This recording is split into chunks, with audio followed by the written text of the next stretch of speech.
Recorría Jesús todas las ciudades y aldeas, enseñando en las sinagogas de los judíos y proclamando la buena noticia del reino de Dios y curando toda clase de enfermedades y de dolencia.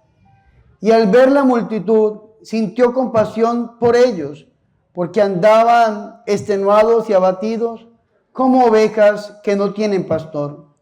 Entonces les dijo a sus discípulos: la cosecha es abundante, pero los obreros son pocos. Pidan al dueño de la cosecha que mande obreros a recogerla. Y llamó a sus 12 discípulos y les dio poder para expulsar espíritus malignos y para curar toda clase de enfermedades y de dolencias.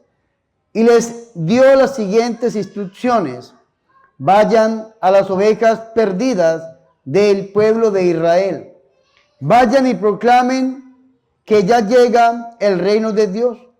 Curen a los enfermos, resuciten a los muertos, sanen a los leprosos, expulsen a los demonios.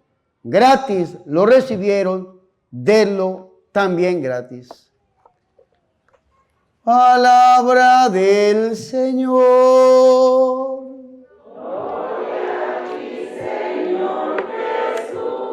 Que por la proclamación de este santo evangelio sean perdonados nuestros pecados. Alabanzas a ti, oh Cristo.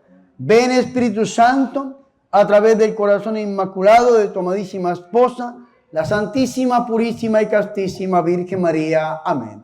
Tomen asiento, por favor, mis hermanos y mis hermanas. Mi corazón ayer se quebrantó.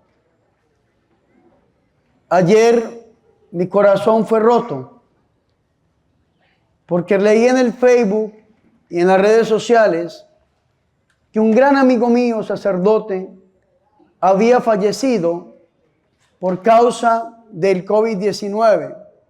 Nuestro querido, amado y recordado padre Darío Betancourt, uno de los pioneros de la renovación católica carismática, un hombre que yo verdaderamente amo con todas las fuerzas de mi corazón, porque es un testimonio a través de su sacerdocio que es un poco o muy difícil de olvidar. ¿Y por qué cito en este momento al padre Darío Betancourt? Porque precisamente una de las predicaciones que me ayudaron a mí a entender mi ministerio, la escuché a través de la boca de este gran sacerdote, y le pido al Señor que algún día, si es su santa voluntad, esté en los altares para poderlo venerar y para poder pedir su santa intercesión. ¿Y qué decía el padre Darío Betancourt? Mírenme aquí. ¿Quién es el que puede sanar? ¿Quién es el que puede liberar? ¿Y quién es el que puede hacer nuestra vida diferente? Se llama Jesús. ¿Cómo se llama? Jesús. Más fuerte. ¿Cómo se llama? Jesús. Jesús. Ya viene profetizado del Antiguo Testamento. En el Antiguo Testamento escuchábamos grandes profecías, mis hermanos y mis hermanas, que nos hablaban acerca de la grandeza de Dios. De hecho, ustedes saben que para el Antiguo Testamento está prohibido nombrar a Dios directamente, pronunciar el nombre de Dios, prohibido para los judíos. Entonces los judíos les ponían apodos, títulos a través de sus atributos, así llamaban a Dios. Entonces el Dios poderoso, el Dios generoso, le llamaban el Adonai, el Señor de los ejércitos. El Shaddai, también le llamaban Yahvé Jireh, Dios proveedor, el Dios que provee. Y hay 72 maneras en el Antiguo Testamento de llamar a Dios, 72. Una de las maneras es Yahvé Rafa. Digan conmigo, Yahvé Rafa. ¿Cómo se llama? Yahvé Rafa. Más fuerte. Yahvé es el nombre de Dios, no es como dicen los hermanos cristianos separados, no católicos, Jehová. No, Jehová es una mala traducción del nombre de Dios. El nombre de Dios es YHWH.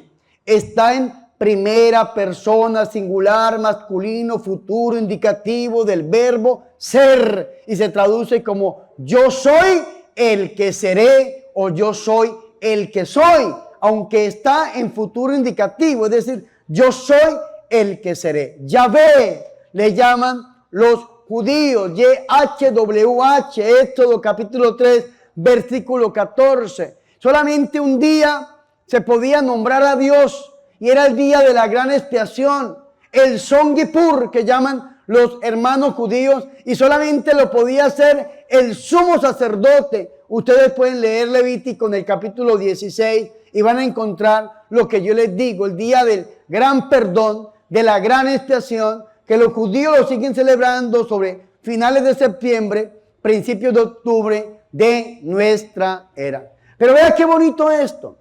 Entonces, como no podía nombrar a Dios, el nombre de Dios directamente, entonces le ponían apodos a través de los atributos. Lo llamaban de maneras diferentes. Como dijo Abraham en Génesis 22:8, Yahvé Jireh, Dios proveedor, Dios proveedor. O como dice también la Biblia, Yahvé Rafa, el Dios que sana, el Dios sanador. Y vea qué bonito esto, porque hoy leemos nosotros en el libro de Isaías que el Señor nos dice que ya no vamos a llorar más, que el Señor se apiadará de nosotros, que el Señor escuchará nuestro clamor y apenas el Señor nos oiga, nos responderá. Y el Señor nos va a hablar, vea, a través de la Biblia, que pondrá pan en abundancia. El Señor nos dice que habrá agua, lluvia, es decir, abundancia, el Yahvé del cual nos hablaba Abraham, un Dios que provee ante nuestras necesidades. Pero no solamente nuestras necesidades físicas, no solamente el pan, no solamente el agua, no solamente nuestras necesidades, sino que Dios va mucho más allá y lo profetiza el Salmo 146 o 145. Dice que Dios sana los corazones destrozados. Vea, Yahvé Rafa, Dios sana, Yahvé Rafa, los corazones destrozados. Entonces, si nosotros venimos con una necesidad grande hoy a este lugar, le pedimos a Dios que tal vez por nuestra economía, tal vez por la economía de nuestra familia, tal vez por nuestras necesidades físicas, pero también le podemos pedir al Señor que nos sane. También le podemos pedir al Señor que ponga su mano santa, sanadora sobre nosotros, porque Él es el Dios sanador. Y no solamente físicamente, dice el Señor, aquellos que tengan el corazón roto. Todo esto lo decía ¿qué? Digan conmigo, el Antiguo Testamento. ¿Lo decía qué? Mírenme aquí. Pero el Antiguo Testamento lo decía como una figura, como una profecía, como un anuncio que tiene un pleno cumplimiento en nuestro Señor y Salvador Jesucristo. De hecho, ¿cuál fue la misión principal de nuestro Señor Jesús? Y lo vemos nosotros, si ponemos nuestra mirada, en el Evangelio de San Lucas, en el capítulo 4, versículo 18, cuando el Señor estaba en la sinagoga de Nazaret. ¿Qué dijo el Señor? El Espíritu de Dios sobre mí, porque me ha ungido para anunciar a los pobres la buena nueva. Me ha enviado a sanar los corazones quebrantados, a devolver la vista a los ciegos y a anunciar la liberación a los oprimidos. Vea qué interesante esto. El Señor se estaba comprometiendo en la sinagoga de Nazaret o en Cafarnaúm, se estaba comprometiendo ¿a qué? A predicar la buena nueva, el evangelio. ¿Qué hizo el Señor durante los 3 años de vida pública? ¿Qué hizo? Predicar el evangelio. Iba de ciudad en ciudad, de pueblo en pueblo, predicando. Y el Señor acompañaba su predicación ¿con qué? ¿Con qué? Con signos, prodigios, milagros y portentos. Todo enfermo que se acercaba a Jesús era sano. Toda persona que tenía el corazón quebrantado, roto, era restaurado. Y toda persona que estaba atacada por el diablo era liberado, porque ese es el ministerio de Jesús. Y esto nos lo dice el evangelio que escuchamos hoy. Vea qué bonito esto.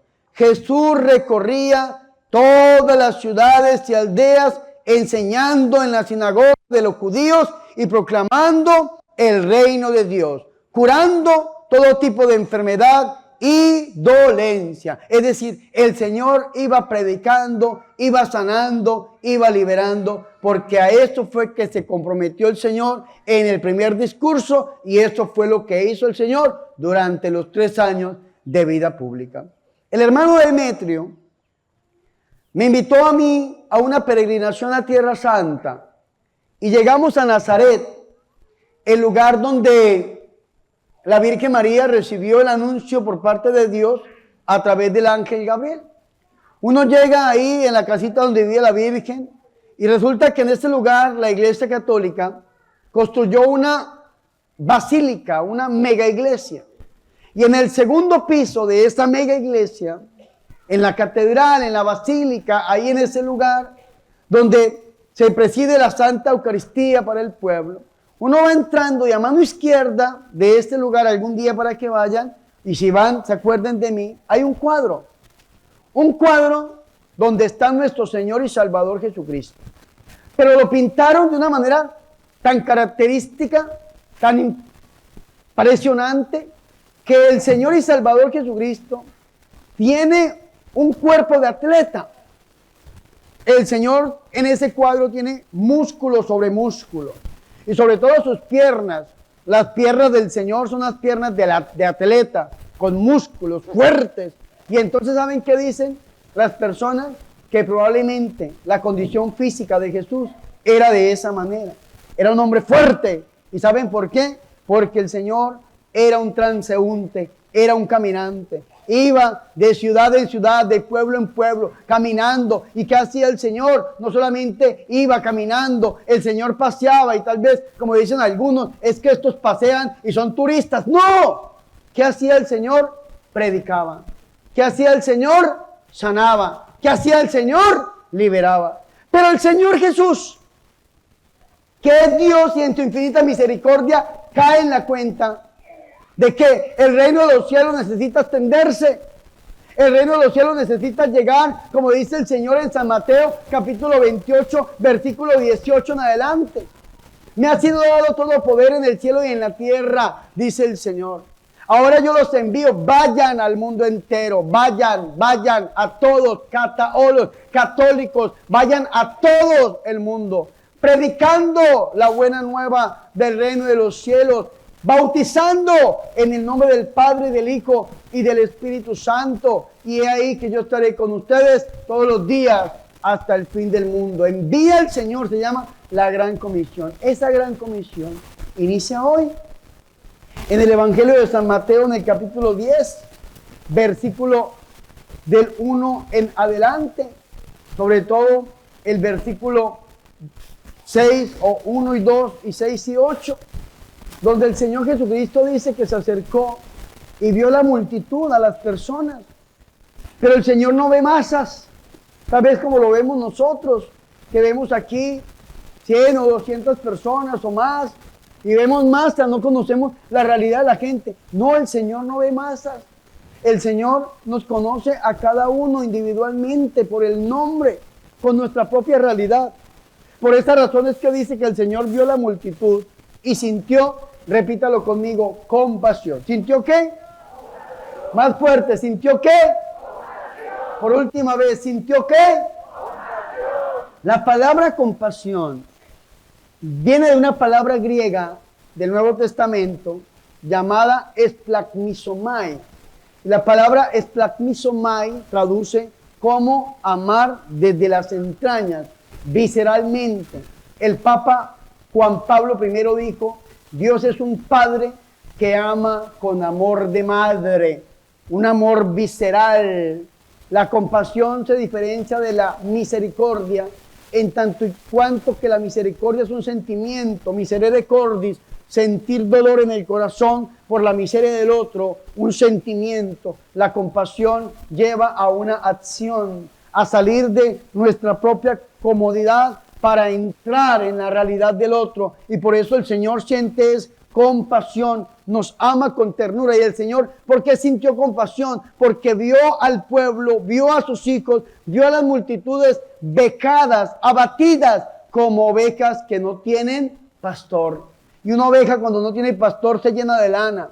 Una oveja cuando no tiene pastor está sucia. Una oveja cuando no tiene pastor está a merced, en peligro de que los lobos la devoren. Una oveja cuando no tiene pastor está destinada a la muerte. Y el Señor vio las multitudes como ovejas que no tienen pastor y sintió compasión. Y el Señor, que siente compasión, ¿qué hace? Mírenme aquí, llama a sus discípulos, vengan. ¿Y qué es lo primero que el Señor les dice a sus discípulos? Oren, rueguen. Y es lo primero que nosotros tenemos que hacer, el hermano Demetrio, el padre Bernardo, los servidores. ¿Qué es lo primero que tenemos que hacer? Ponernos a orar, ponernos a rogar. ¿Para qué? Para que el dueño de la mies, que es Dios, envíe obreros a su mies, sean servidores laicos, sean servidores sacerdotes consagrados, que envíe obreros para que atiendan a la mies, que es el pueblo de Dios, las ovejas que no tienen pastor. Lo primero que tenemos que hacer es orar. Oren, dice el Señor. Y vea qué interesante esto. Yo no me quiero alargar, pero mírenme aquí. Yo un día estaba orando por una señora. Yo estaba reprendiendo un demonio que tenía esa señora. No les voy a exagerar, llevaba 10 años orando por ella. 10 años. Y siempre era igual. Mismo grito, mismo llanto, mismo vómito. Y un día yo estaba orando por ella. ¿Y saben qué? Me decía aquí algo en el oído. Esto es psicológico. Está perdiendo el tiempo. Esta mujer está enferma. Aquí en la mente. Esa mujer, envíela al psicólogo. Esa mujer se está haciendo. Es psicológico. Y entonces yo quité mis manos de ella para dejarle orar, y Dios me habló aquí en el corazón. Dios me preguntó, no sé cómo explicarlo, no puedo decirlo de otra manera. Dios me dijo, Bernardo, yo me quedé quieto con las manos así. Y entonces yo pensé, como dijo Samuel, habla Señor que tu siervo escucha. Dios me dijo, Bernardo, ¿eres psicólogo? Y yo le dije, no. ¿Eres psiquiatra? Yo le dije, no.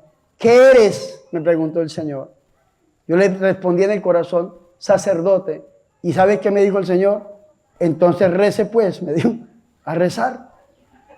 Póngase a rezar, rece por ella.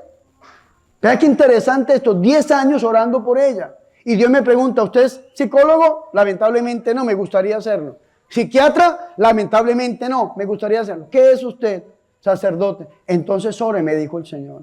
Y entonces yo seguí rezando por esa mujer, y ese fue el día en que Dios le dio la liberación. Después de 10 años, el demonio que esta mujer tenía en su mente, en su vida, salió, gritó el nombre y se fue. La conozco hoy en día, una mujer libre para la gloria del Señor. Amén. Fuertes aplausos al Rey de Reyes y Señor de Señores.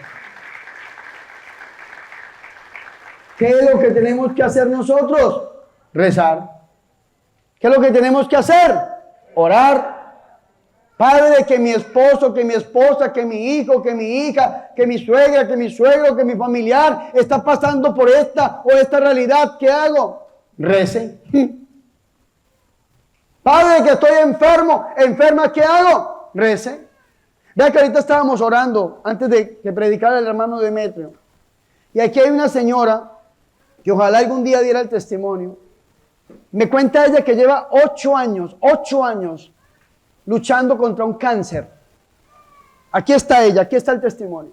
Estábamos orando, reprendiendo, orando. Padre, en el nombre de Jesús, pon la mano bendita de tu hijo. Y esta mujer dice, Padre, el seno del que yo tengo el cáncer empezó a botar agua, empecé a sudar y algo salió a través de mi orina y me tocó irme para la casa a limpiarme y fue una bola amarilla, una cosa terrible. Dije, ahí salió el maleficio. Ahí salió el maleficio, le dije yo a la mujer. Y hoy en día usted tiene que declararse sana en el nombre de Jesús, porque el nombre de Jesús tiene poder. Y el Señor nos dijo que nos pusiéramos a orar y a pedirle al Padre, que es el dueño de la mies, que envíe obreros a su mies. ¿Y enviarlos para qué? Para apacentar la mies. Y por esa razón es que el Señor Jesucristo no solamente los llama, sino que los asocia a su misión. Y si el Señor predicaba, los va a mandar a predicar. Si el Señor sanaba, los va a mandar a sanar. Si el Señor liberaba, los va a enviar a liberar. Porque esto es lo que hace el Señor Jesucristo. No solamente sana, libera, sino que todo aquel que el Señor también sana y libera, le da el don, lo faculta con el don para que esa persona salga allá a ayudar a aquel que está enfermo, a aquel que está oprimido, a aquel que necesita verdaderamente ser pastoreado por un Dios que es Padre Todopoderoso. Amén. Fuertes aplausos al Rey de Reyes y Señor de señores. Y por esa razón el Señor Jesús le dice a los discípulos: les doy el poder de expulsar demonios, les doy el poder de curar enfermedades, les doy el poder de curar toda dolencia. ¿Y qué hicieron los discípulos? Salieron con el mandato del Señor, que le dice: vayan allá a las ovejas extraviadas, a las ovejas enfermas, vayan a las ovejas perdidas y anúncieles el reino de Dios. Demetrio lo decía en su predicación, que un obispo le dijo: ustedes que se dedican al ministerio de liberación son aquellos pastores de las ovejas descarriadas, de las ovejas enfermas, de las ovejas heridas. Y a esto es que nos dedicamos nosotros. ¿Saben por qué? Porque el Señor así lo quiere. Y si el Señor así lo quiere, ¿quiénes somos nosotros para decirle a Dios que no? ¿Quiénes somos nosotros para decirle a Dios que no sane, que no libere, que no bendiga? No somos nada ni nadie para hacer eso. Al contrario, a través del corazón de su mamá, de la Santísima Virgen María, que la conocemos nosotros en la Iglesia Católica como salud de los enfermos, que la conocemos nosotros en la Iglesia Católica como Madre de Misericordia, que la conocemos como auxilio de los cristianos, que la conocemos nosotros como Virgen del Perpetuo Socorro. A través del corazón de la Virgen María debemos clamar la misericordia del Señor y pedirle a Dios que, si su socorro es eterno, nos lo dé a través del corazón de su mamá, que su auxilio es eterno, nos lo dé a través del corazón de la Virgen, que si su salud está vigente, nos la regale a través de la Virgen María. Y debemos decirle al Señor que a través del corazón de la Virgen María los cielos se abran y su gloria sea derramada sobre todos y cada uno de nosotros. Amén. Fuertes aplausos al Señor.